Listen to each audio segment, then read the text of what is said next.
இந்த விஷயத்தை சொல்றேன், மெய்மறந்து போயிடுவீங்க. நிறைய பேருக்கு இந்த விஷயம் தெரியாதுன்னு நினைக்கிறேன். மகாத்மா காந்தி நேதாஜியை காங்கிரஸ் கமிட்டியிலிருந்து வெளியே போக சொல்லுகிறார். காரணம் என்ன தெரியுமா? மகாத்மா காந்தி சுதந்திரத்தை அகிம்சையின் மூலமாக, சத்தியாகிரகத்தின் மூலமாக, மிதவாதம் மூலமாக பெறணுங்கிற கொள்கை உடையவர்.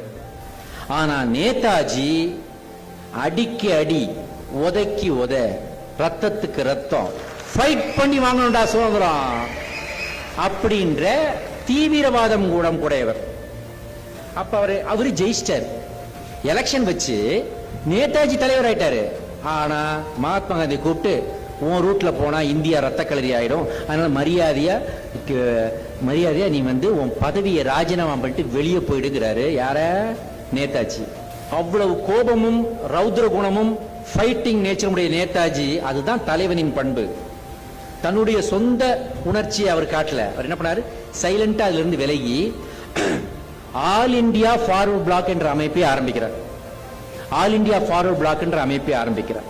அதன் பிறகு ஜப்பானுக்கு போய் இந்தியன் நேஷனல் ஆர்மி INA என்ற அமைப்பை ஆரம்பிக்கிறார்.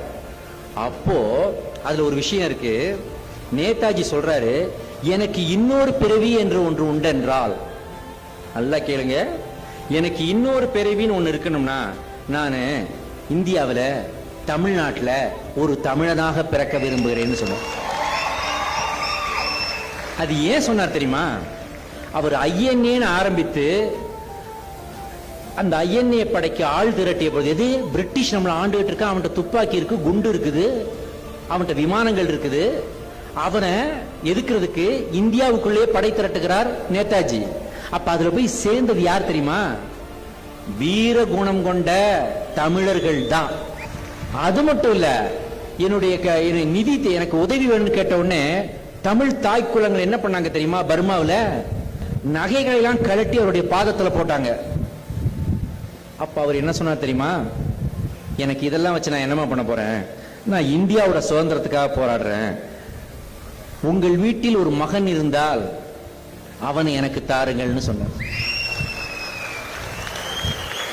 உங்கள் தமிழ் மகன் ஒருத்தன் இருந்தா அவனை கொடுங்க, அவனை வச்சு நான் இந்தியாவுக்கு சுதந்திரம் வாங்கி தரேன்னு சொன்ன நேதாஜி. முதல்ல INA-க்காக ரேடியோ பண்றாங்க. அந்த வானொலியில மகாத்மா காந்தியை பற்றி நேதாஜி எவ்வளவு வேணாலும் திட்டி இருக்கலாம். மகாத்மா காந்தியை தேச பிதா என்று முதலில் சொன்னதே நேதாஜி தான். தேசப்பிதான்ற வார்த்தையை சொன்னதே நேதாஜி தான்.